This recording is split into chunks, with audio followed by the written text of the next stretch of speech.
Good afternoon, everyone. Welcome to Harvest Conversations. Come on in.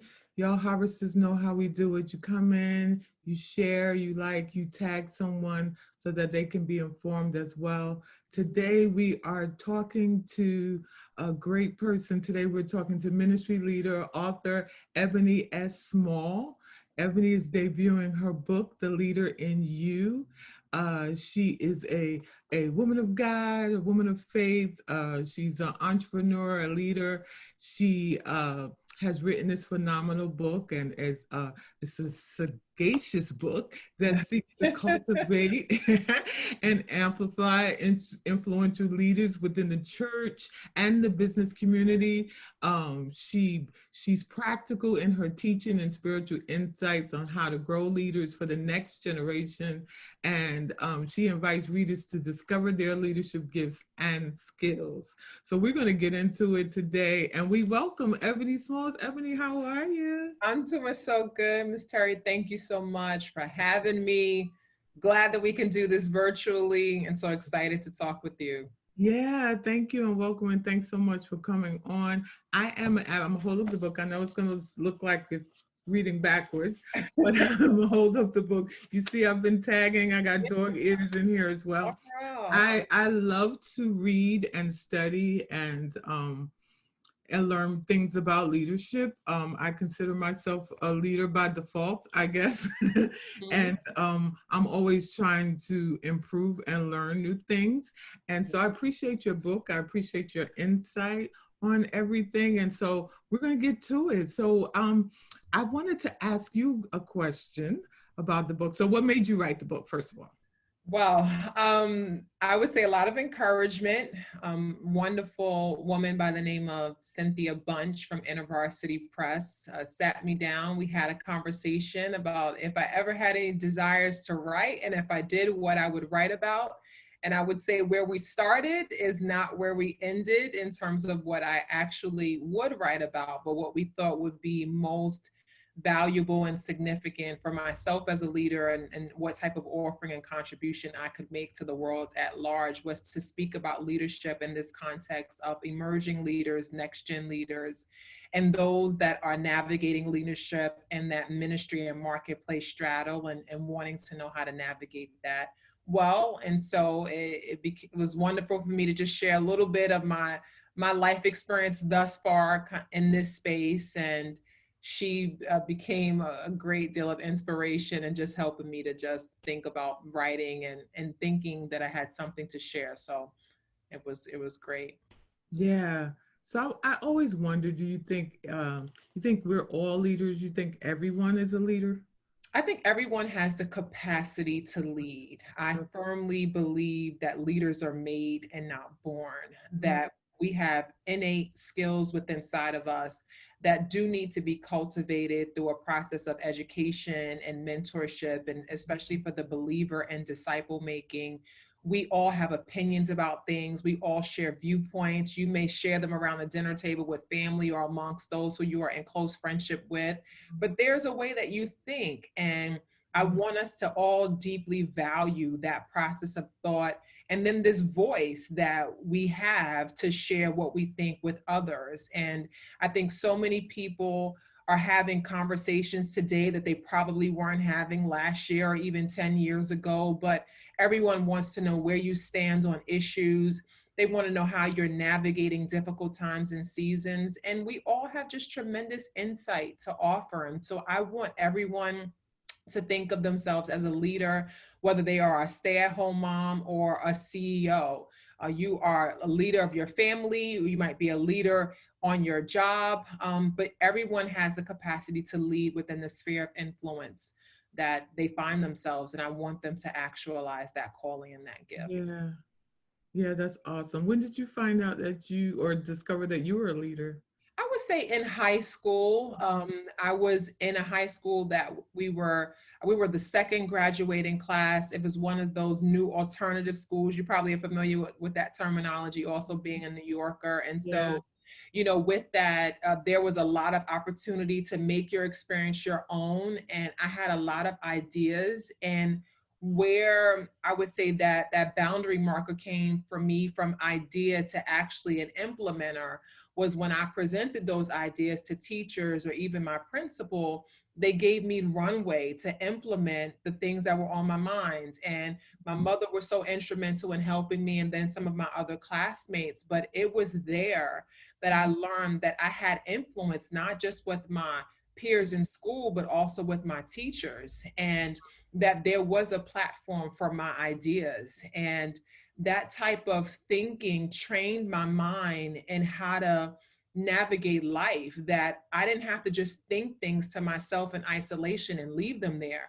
But there could be a platform if I could find the right one to execute what was in my heart to do. And from that point, I would say that I learned that not only was I someone that had ideas, but I was willing to do the work that it took to actually lead people from one point to another. And so Yeah. it was high school that really brought about that awakening for me, and it just carried on throughout the rest of my life here. Yeah.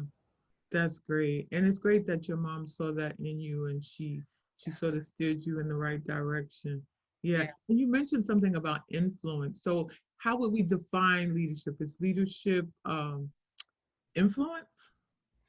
Leaders can lead by influence, and I do believe that leaders are influential. And yeah, I would say a dynamic or an aspect of leadership is leading by influence. And how I would define that is allowing people to come alongside your thought process when you are presented with an issue or problem that you seemingly want to solve. So Mm, not attacking things from the abstract of, oh, I see that, you know, that painting on your wall is a little bit chipped or cracked, but helping someone to say, oh, hey, did you notice that? Did you see that? Or inviting people to think about things a little bit differently. When we have influence with people, it means that we've cultivated relationship with them. So they mm, are able to hear us with a different ear gate than ways that they would not be able to hear us if we didn't know them well. So if I pointed out something about you, if we don't have relationship, you don't know where I'm coming from. You mm, don't know how to receive what I'm saying. You may totally dismiss it because no one's ever said that to you before. But if I've taken the time to build relationship with you, to have rapport with you, and you allow me into your space, then I may want to offer things that I think might be able to serve you, help to support you, encourage you, empower you. But it is a way of, I would say, leading by influence. Now, not every leader, I would say, leads in that way. Some people are very hierarchical. They want to just dictate what they want to see done. They're not looking for your opinion or your feedback. They just want you to do it. But right. other people want to empower others. They want to hear your ideas. They want to create one way for people to just be more equipped in terms of how they view their leadership. And I would say these are people that we would find or maybe define more present day as more influencers. We look at elements of their life and can see a bit of ourselves within them and want to strive to do some of the things that they're doing. But again, they are inviting us along for a journey, and they are creating this platform of influence within our lives. And we're giving that because we're buying into whom they are as well. And I Yeah. would say that's a distinguishing factor that makes a leader influential versus someone that is just leading in a silo. That's so good. I love that because so that means you have to take time to build relationships instead of just sort of dictating or saying, we need to do this or we have to do this. You need to really spend some time with the people who you are now leading so that they can get to know you and you can get to know them. Absolutely. If you want to see longevity in your relationships, you have to invest the time. Mm, I think you hear it a little bit in some of the like rhetoric of, I think about the attorney general from, Louisville. One of the things that he said in his statement about why there was going to be no murder charges for those that killed Breonna Taylor. One of the things he said is that people from the outside looking in will tell us how we should live here in the state of Kentucky. And he said specifically, you'll have yeah, celebrities and influencers who would yeah, say how you should think and feel and how we should view life here, but we actually live here and we know what's best. So he was appealing to a certain type of dynamic of, hey, we have relationship and we have the proximity of relationship, so we know what's best for our community. And here you have all these outside people that are trying to tell us how Mhm. we should live and think and make judicious decisions. And I would say, that would be like, I think an identifying mark of where some people would draw a line of, hey, you haven't spent enough time to invest in me to in order to be able to speak into how I should think, feel, or act. Now, whether you buy into that or not, I think remains to be seen. But again, that abstract view for a lot of people can feel like an agitation Mhm. versus someone that's wanting to inform your process. But I do believe that, longevity of relationship and certainly having relationship with people goes an exponentially longer way than it would if there's not that closeness or proximity or directness of relationship. Yeah, yeah. That's so good. That's so good and so smart. So then let's talk about business leadership. So you've been a leader in business as well as in the church. And how is that different, or is it different? I would say it's different. Currently, I serve as a vice president at a nonprofit, which is also a parachurch organization. And then I'm an associate pastor at a local church. I think the principles of leadership are the same. They can be transferable in different spaces, but when you are dealing with an employee workforce versus a volunteer workforce, there's differing levels of accountability, and you have a different capacity to execute a vision and mission that maybe you would not have with a volunteer workforce. And I would say I have learned how to straddle the two different fences of leading groups of volunteers that are passionate and committed, but may not be coming in with the level of duties and roles and responsibilities. And how do you motivate and rally a team toward accomplishing a mission? And then how do you look at the staff team that you have and make sure we have everyone sitting in the right seats on the bus and everyone's knowing what they're supposed to be doing, and we have the organizational systems and structures which empower them to accomplish their goals. So again, it's still looking at models of leadership from a very team approach. I'm a very team oriented leader. Okay. I believe that you can get more done when you have an empowered team to drive the work. And that's what I mean when I say leadership skills can be transferable. You have a sense of the type of leader that you are, the type of relationship that you want to elicit with your staff or your ministry volunteers, and you set the tone for that as a leader, or you don't as a leader. And it's my goal to just kind of create a space and environment where people can thrive and flourish. And there's a lot of tactical ways to get there, and I talk about a lot of it in the book. Mhm. But there totally is a different level of responsibility, I would say, when you're working with employees versus volunteers. One, you could argue for which one is more challenging, but Yeah. they each have their own sets of challenges. But again, I think a number of leadership skills are definitely transferable. Yeah, and for this purpose, I would say in ministry is more of a team leadership concept. Can you tell me what that looks like? What team Yeah. leadership looks like? So within a ministry context, you are rallying people around, I would say, a subvision. So a church or a ministry has their mission and vision that is established, let's say, by their senior pastor or their governing, board of deacons or board of directors. And they say, this is the mission and direction of the overarching ministry. And then you have, auxiliary ministries, as they may be called in some capacities, which are now the vehicles through which that overarching ministry is lived out. And so as you are building, let's see, a team of ministry volunteers, you want to be looking for people that help you to meet the demands of the mission. So there should be a level of skill set that you want them to have. Do you need administrators? Do you need executors? Do you need your intercessors so that they can help you, pray and lay that foundation of prayer to execute that vision? Do you have your creative people, that know how to reach varying and different audiences? And I would say now, present day, do you have people on your team who are savvy in technology and know how to navigate Zoom and StreamYard and Hopin and all these other resources? And then how are you all collectively thinking about putting forth ministry that serves the local needs, of your, let's say, church body, and then advances them further in the mission of the broader church, or let's say even parachurch organization?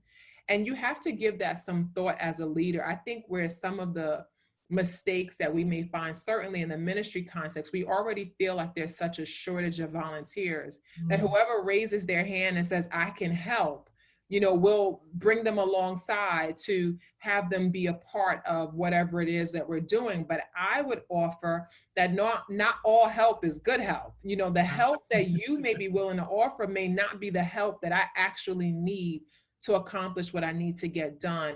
And if we don't have those clarifying conversations in the beginning, this is where we have people feeling like they're underutilized, or their gifts are not, being used in one capacity or another. So I think we have to be really clear about vision, really clear about understanding who are the people that will help us accomplish that vision, and leading these ministry teams the same way you would, a team that was on your job. And I think there should be the same levels of accountability and the same levels of integrity.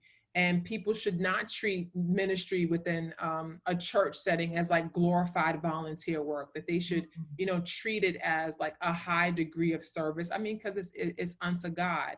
And but yeah, we have to, I think, come as leaders with kind of setting that tone, and letting people know like what this ministry is about, what's acceptable, what's not acceptable, and help people to see that we're running towards something, that we're not just trying to create feel good experiences just to say we've done something, but that we're really running toward a mission. And you have to cast that vision as the leader. Yeah, yeah. And as the leader, you have to make sure, as you said, cast that vision. But it's sort of being repetitive, right? Making sure they know the vision, repeating it consistently.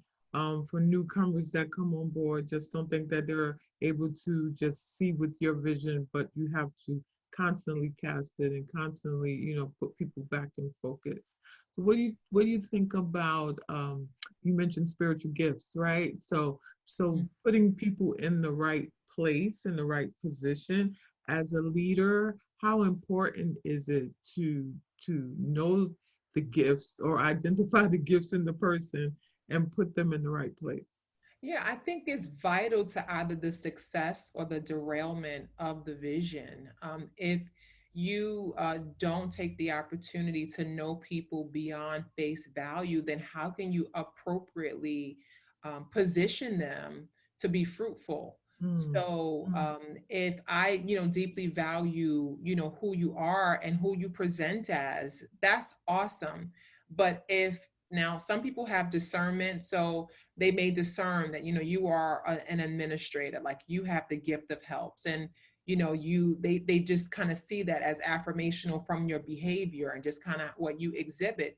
But sometimes you just have to ask people, or even provide the resources of like spiritual gifts tests so that you can understand the makeup of your team. Now, I would say what that does not mean is just because, you have someone that's an exhorter, or you have someone that has the ministry of healing, that you should just run out and deputize them to do certain things. But I would say that when your vision, matches up to the personnel that you have. So if you know a component of your ministry, there is a healing dynamic or a healing focus. Now you want to now understand the maturity of the gift of the person that's on your team. So where are they in their own process of understanding this gift, and then help to create kind of runway and space for them to lead with you in leading this component of the ministry. but you wouldn't have known that that was an area of gifting for them if you had not initially had any sort of conversation as to what their gifts are. So I do think it's very important to understand people's gifts, especially when you want to kind of disciple and shepherd them as a leader. I just Mm, think that's vitally important, and not to just pigeonhole people into roles that we find suitable for us. right. Because I feel like that's what I need. I don't think that that's the call of the ministry leader. I believe ministry leaders are to empower and equip.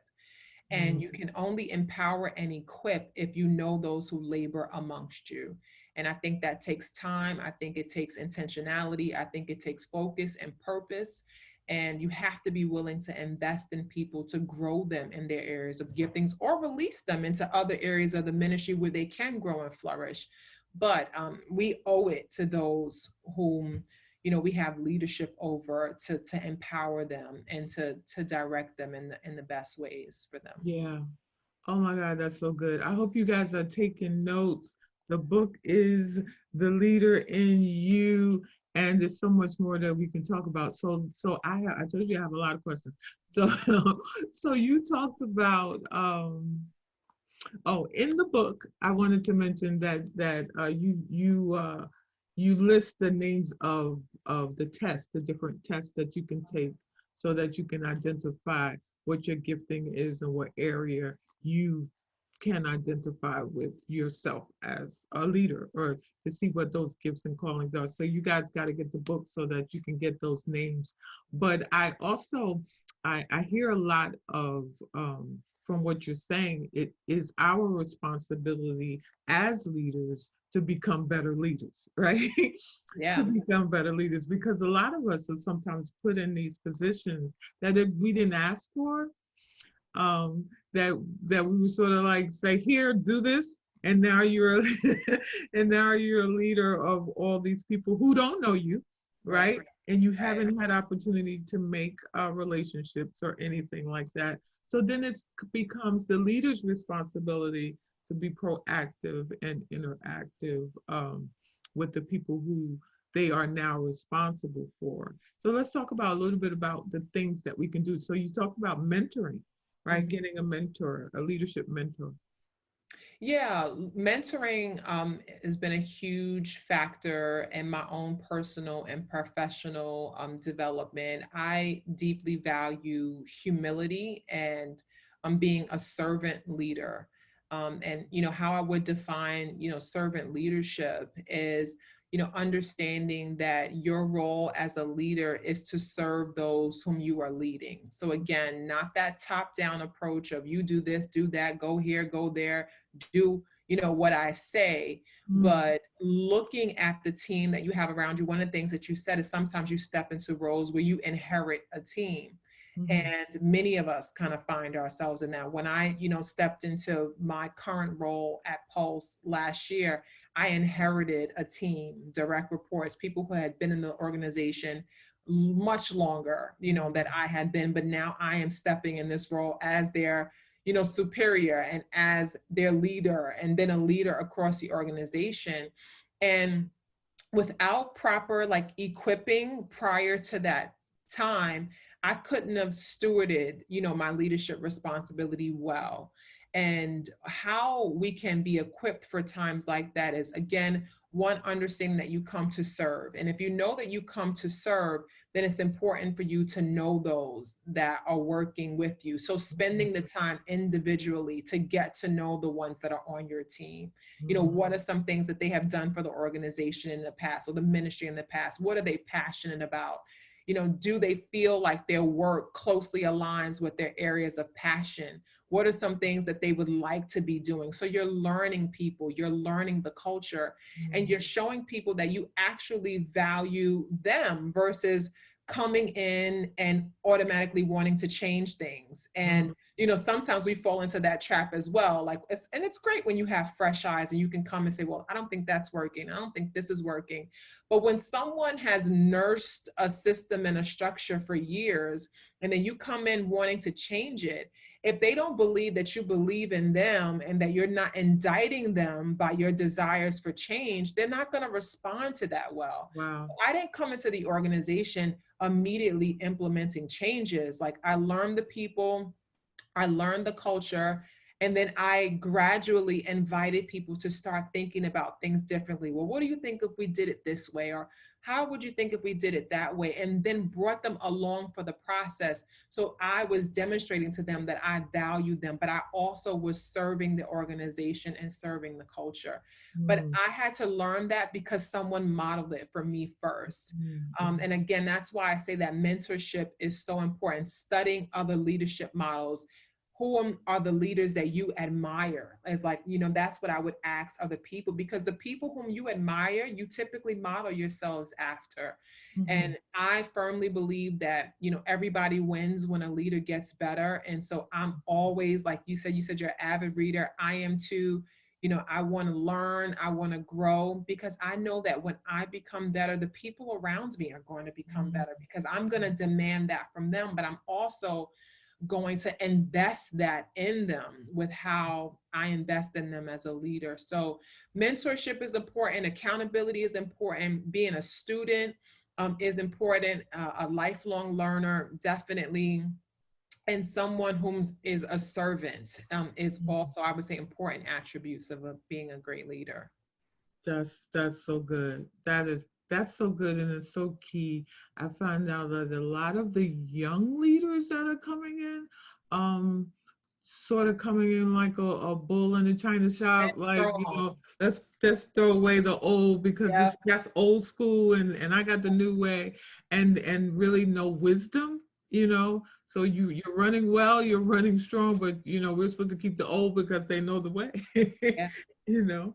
And so, yeah, so you need a mentor to sort of navigate things that you have no idea that Yeah. you're about to encounter. And that's one of the challenges I find with the millennial generation and all the millennials. Like, excuse me on this one, just let me share this. I feel that, and I have directly experienced that, because this is a generation that wants to actualize the power of their voice right here, right now. Mm, There is, with that, such an indictment of what was, and feeling like mm, you guys didn't get it right, you guys are not doing it right. So now we got to take it by the horns. We're going mm, to show you how it's supposed to be done. And what I think is different with the Gen X generation, those that, are over 40, we got to where we are because people showed us the way. We sat at the feet of our elders and our senior leaders to learn how they overcame, because our elders are the ones that were, living in the 60s and living in the 50s and the 70s. They were living in a different construct where you had to navigate how to contend against systems and structures while still being successful within them. So you had mm. to learn to operate from the inside out. And I Yeah, would I would want our millennials to learn that as well. You can't understand where you're going if you don't know where you've been, and you right. will find yourself repeating and making some of the same mistakes that very headstrong leaders before you made.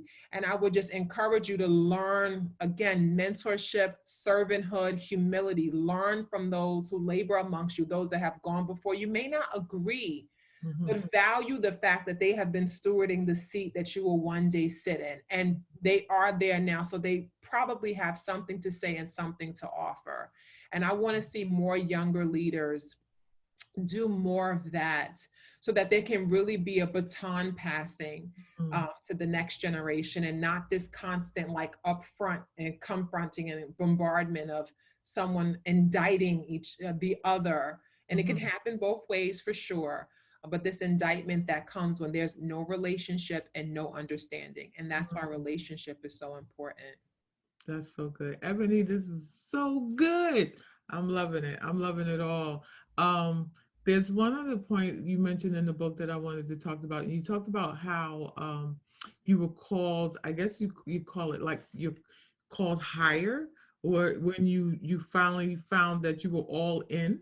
Mm, Um, and that's what I would also say to generation Xers is that on the surface, I'm a leader, but there's the spiritual part of it, that they need to understand, where you have to completely say yes to God. And in saying yes to the call that's on your life to be a leader means denying some other things, right? So can we talk a little bit about that, and how that's not a popular thing? No, it is not a popular thing because so much of our present day culture is about doing me, doing it my way. Mm, And, unfortunately, it can be a very narcissistic culture, and people are after celebrity popularity and fame. And I would say the call of God will be the antithesis of all of those things. mm, It may very well be the very thing that you never thought you would do, the thing you never thought you could do or that you wanted to do, but it's what God is requiring of you, and it will maximize you in ways that you never thought possible. I believe that God is a maximizer and an accelerator, mm, and the gift of the believer is that you don't have to make life decisions in isolation. When we do that, and when we don't seek God for what our calling and our purpose is, it's almost like, saying to God, God, I got this now. Like, I'll take it from here, Lord. And what a mistake that would be if, the God whom is the creator of the universe, who knit you together, as the scriptures say in Psalm 139, in the womb of your mother, that ordained purpose within you, invested that within you, and whom knows the plans that he has for you, like the word says in Jeremiah 29. Like, why would you not consult that God concerning your future and only operate with what comes through the finite, beings of these mm, brains and these minds that we get to have? So we limit ourselves, and we limit the capacity to fully achieve all that God had intended for us when we don't invite him into our plan and into our process. Now, I know, like, the $1 million age old question is, well, what am I called to do? And I believe that answering that question of calling, for some people, it can happen instantly. Some people just know that they were equipped for something like this. They know they always knew they wanted to be that doctor. They always knew they wanted to be a lawyer. And then you have people like me who said they wanted to be a doctor, wanted to be a lawyer, then they just want to graduate from college and they just want to have a job, and said, we're going to figure the rest of it out as it comes along. And God was so gracious in that, as I began to give him the opportunity to invest in me through, Bible study, and through my own devotional times, through being in relationship with other believers, through being accountable in a church, he just started, like, layer by layer, to show me different things and capacity that I had that I didn't know existed. I didn't know I was passionate about women. I didn't know that I was passionate about mentoring and investing in young people. I didn't know that, I come alive when I teach and when I get the opportunity to share with people, what I have first received from God. But I got to experience all those things because, one, I made myself available, and I presented myself to my pastor and said, I'm available. What would you have for me to do? And because, of the wisdom that the Lord gave him, he just started directing me to do various things. And it was all an amazing setup to reveal purpose and calling in, my life. And for some people, again, I believe it's a gradual process. I would say that I only came to fully understand what I was called to do within the past, like, 3 to 5 years of life for me. And I've been in ministry for about 15 years. So I was operating with passion and zeal for the Lord, but wasn't fully sure of, like, what I was called to do, and would always be so frustrated when you would meet people who just knew, what it is that they were supposed to be doing. But I allowed that process to have its own process within me, so that I could fully, walk that out. And so it is just, I think we leave life and things that we could have accomplished on life, we will leave that all on the shelf if we don't take the opportunity to go deep with God. I believe in prayer. I believe in fasting, and I'm not just talking about fasting from social media. I'm talking about, abstaining for some food. It's not going to kill you, to really seek the face of God and invite him to speak to you. Like, he yearns and longs to do that. Mm. And so, man, when we do that, it's like the floodgates just open for us. And it's this life that I'm leaving right now. Like, I would never be talking to you Mm. right now if I hadn't had that journey with God, because this wouldn't have been possible for the old me.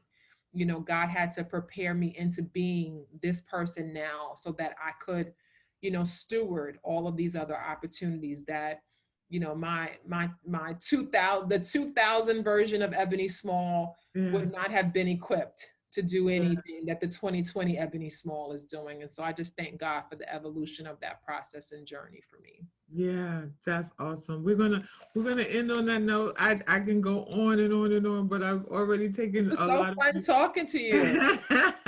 I've already taken a lot of your time. I would like to say maybe we can leave um, something that, because everyone's quarantining, everyone's on lockdown, everyone's in the house. What should leaders be doing right now? Because I started in March.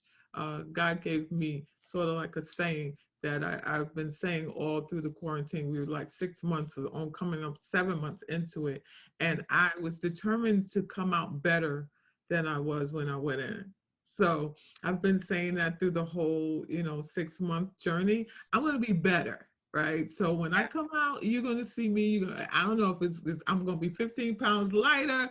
I don't know, I'm going to have more intelligence or whatever. But I promise you, I'm going to be Yeah. better, because this has been a time of time out, I would say. God Yeah. has just put the world on time out, and like, go in the corner and just think about what y'all have been doing, because y'all Yeah. need some time to think, Yeah. right? So as leaders, now we're busy with Zoom calls and meetings, and so Mhm. we just found another way to be busy, It right? is And so something. we're still not still. We're Mhm. still not still. And I guess I'm answering my own question. But what should leaders be doing right now during this time? I feel like when we get the opportunity to come out on the other side of what a post pandemic world looks like, I think we all will get to live out what the second half of our lives are. Mhm. I do feel like this has been a season of reset. I wholeheartedly would agree with you. And I would say that we should be asking God those deep questions of, am I accomplishing your will for me? Am I living out my purpose? Mhm. And then allow God to speak to you for sure. But definitely, I think that we all should have an awakened sense of purpose. We should have an awakened sense of tomorrow's not promised. We don't know how much time we have. So let's be intentional about today. And then I do also feel like those dreams and those visions that you shelved because you were waiting for the right time, like, why not now? Mhm. Why not put those things into motion, into practice now? Is this the time for you to be learning? Do you need to go back to school? Okay, now you have no reason why you can't do school online because you're already home, right? There's time. You don't have to travel from work and do all those other things. If you always wanted to write, if there was always a vision that you had, like, now there's such a plethora of resources. I mean, you can get any sort of training and investment or tools right in the comfort of your own home. So, like, do it. And I understand that for many, finances are a challenge right now, and so there are so many free leadership and training resources that you want to be connecting yourselves to. You can be networking with other people and building your relational connections. Or maybe this is your time to start something. One of my friends, she is a licensed social worker. She just started like Mental Health Mondays on Instagram. She's pulling together people from her own network, doing her own Instagram live sessions on Mondays, and she's talking about mental health. That's something she's always wanted to do. She's launched her own practice in the Wow. midst of all of this. I've launched my own business this year in Transforming Leaders Consulting, and I'll be doing like a 1-day training actually based on this book on November 6th. And you can find out about this on my website. But again, like, things that you just have wanted to do, I feel like now is the time to step out in it, certainly where it's in accordance with God's will for you. But we've got to set aside those excuses. We have to, put aside the not now, Lords. I'm going to do that, in the future when I get older. none of us are guaranteed that amount of time. And Yeah. so I just, you hear it in church so much. I want to live a life poured out. I want to live, to the point where I'm on empty. I want to go to the grave empty. These are all things that I think can be guiding thought processes for our lives about how am I emptying myself? How am I divesting myself of all that I have? And then I think the other like very present day realities, we have a hurting world. We have a broken world. We're moving into a very polarizing election time. Like, what can you be doing to shore up the people that are around you? People who are wounded right now, people who need just the hope of Jesus. Like, how are you investing in people and thinking beyond our own comfort and our own selves? It's not about self-preservation right now, but it's about being sacrificial. And I just hope many more of us could commit to be doing that. Awesome. Ebony Small, ladies and gentlemen, the leader in you. Get it? She's Ebony Small on Instagram, and you can follow her and connect with her. Make sure you find out all the information about that leadership conference. I will be doing so. She has great information for everyone. Why don't you tag someone, share her name with someone, say, you know what? Tag a leader. Tag a leader, tag your fellow leaders in your church, and just let them know Ebony Small should be someone that you should know. Thank you so much, Ebony. Thank you, Teri, so much. I appreciate you. You're welcome. All right, we'll talk soon. Take care. Bless you. Bye-bye.